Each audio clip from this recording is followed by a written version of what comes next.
Welcome, citizen, to another Starcraft Nation broadcast. I am your host, Venerati. In today's cast, we're going to see the third game in between Dimaga and Mouzhasu. Now, they are battling it out for the Cyborg Cup final, in the Cyborg Cup finals. So they are going to be fighting for first place. And so far, what we've seen, we've seen Dimaga not necessarily dominate, but he's taken both matches that will. Let me put it this way. The first match up, Dimaga basically came steamrolling in there with a lot of Zerglings, caught Mouzhasu out in the open with his Stalkers, and basically went pew-pew all over his face. And Mouzhasu GG'd out, as there's really nothing else he could do about it. And in the second game, we actually saw them fight in jungle base, and Mouzhasu came out with a pretty impressive army.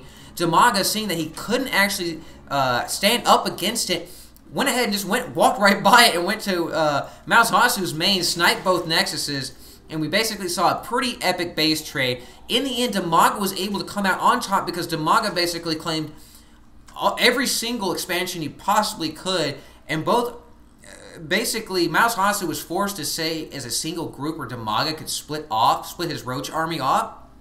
And though Mouzhasu's army beat Dimaga's army time and time again by splitting it up with those force fields, we saw him able to overcome Mouzhasu because Mouzhasu couldn't produce anything.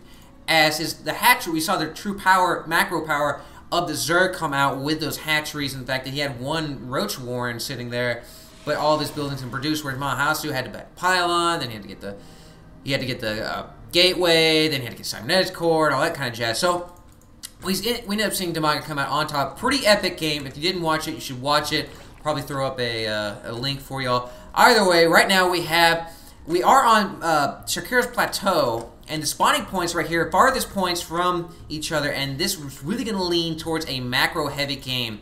And we actually see Dimaga opening up the same way he did last time, with the second hatchery actually in his base, not choosing to actually occupy his natural or any other base for that matter. Meanwhile, we have Mouzhasu switching it up here as we see the drone of Dimaga being an absolute pain in the side, blocking this Nexus, as we're going to see a cannon early fast expand from our buddy Mouzhasu. So really like this because we've got this ramp, and this is just hot stuff right here because look at the placement of these buildings.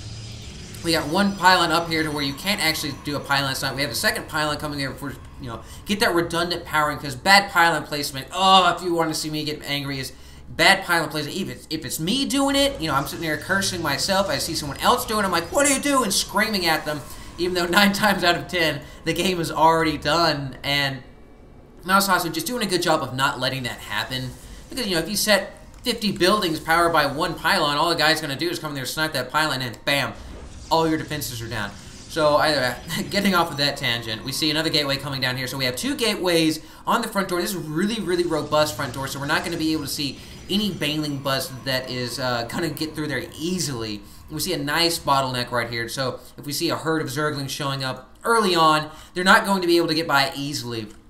All of which just really adding up to an awesome wall right there. So Dimaga moving out here, spreading out his overlords, trying to make sure there aren't any little ninja bases coming up here. And we do see a harvester transfer right there. Great timing by Mouzhasu. Very important. Mouzhasu not actually really just doing a great job of getting this natural up and running. And this is really going to set him up for a mid to late game, as you don't actually see Protoss take the expansion's quicker than Zerg, but you actually saw that here as Dimaga just there finishing up his hatchery and is going to be bringing out some more units. Let's take a look at the units tab as we actually see a few more harvesters for Mouzhasu. We see a few Zerglings are on the field, only 2 Zerglings out here on the field for Dimaga. So Dimaga is actually going to be coming up here, seeing this pro, will be chasing down, probably will be killing it mercilessly, as it is going to be running for its life, even though it probably doesn't even know that it has a life, as it's not as, I don't think probes are sentient. I could be wrong, but they seem to be more like slaves, as they don't really get paid anything. Well, I don't really know. I'm not going to focus on that anymore. So back to the production tab, though, we actually see Mouzhasu throwing up a Stargate right here. So we're going to see some early air units from Mouzhasu, Voids or Phoenixes, as generally what you see. This Phoenix will be extra effective against Dimaga right now because Dimaga really doesn't have any anti-air. And the Zerg player, he's either going to be forced to get more queens, which isn't a bad idea. Queens aren't shabby at all, especially when you get them balled up, because they can transfuse, and they can attack air, they can attack ground units, or you're going to go Hydralisks, or you can go Spore Crawlers. Spore Crawlers, pretty cheap, 75 minerals, and you do have to also incorporate the cost of the drone itself. So coming out to be 100, very robust anti-air defense, though. So Dimaga, not to be outdone, though, will be grabbing the second expansion. We'll see this one lonely drone over here doing his work by himself. So he is a true trooper right there. We do see Mouzhasu, though, occupying both of those Vespene Geysers. We have one Vespene Geyser occupied over here on his natural. Hasn't grabbed that fourth one, though, yet. Mouzhasu, though, sitting here with a Sentry, will be able to throw a force field right here. Great place. And we see actually a second Stargate coming out here. We do see Phoenixes, so Mouzhasu will be going for Phoenixes. Right now, he only has one out there, so it's really not going to be that effective, as it's going to require 2 and 3. And once you get past that third one, it becomes quite effective, as they are able to lift and going ahead and shooting it. And even just the Overlord harassment, his Overlords are 100 minerals and are so slow this early on in the game. So Dimaga will have to make sure and watch that he keeps his Overlords in an area that has anti-air defense. So we do see 2 Evo chambers coming down for Dimaga. So Dimaga will actually be able to build Spore Crawlers in a response. We do actually see him cranking out both the range and armor for ground units for him, so his units will be that much more robust. We do see Dimaga actually sacrificing a Overlord here, whether it was intentional or not, so we do see it rupturing and gutting itself all over the ground. As we do this one Stalker, quite pleased with itself, will be walking back up here to the front of the base.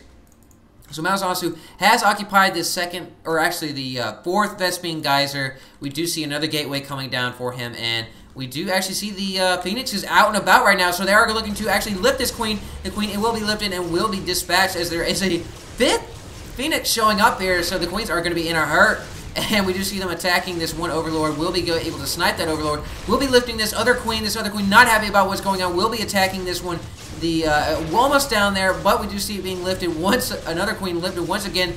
And we do see the Queen attacking this one. We do actually see one Phoenix go down, but this is the fourth Queen that will be going down for Dimaga. So Dimaga really not liking what's going on. We do see actually 800 loss right now.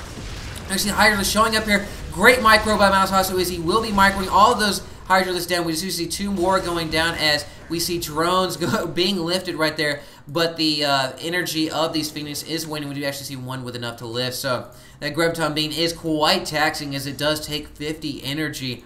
So Dimaga picking a pretty good unit to go up against these Phoenixes, as it is those Hydralisks are very apt at killing the air units. But we do see another Queen going down, one Phoenix going down, another Queen being lifted. This Queen will be going down. Looking at the losses tab, this is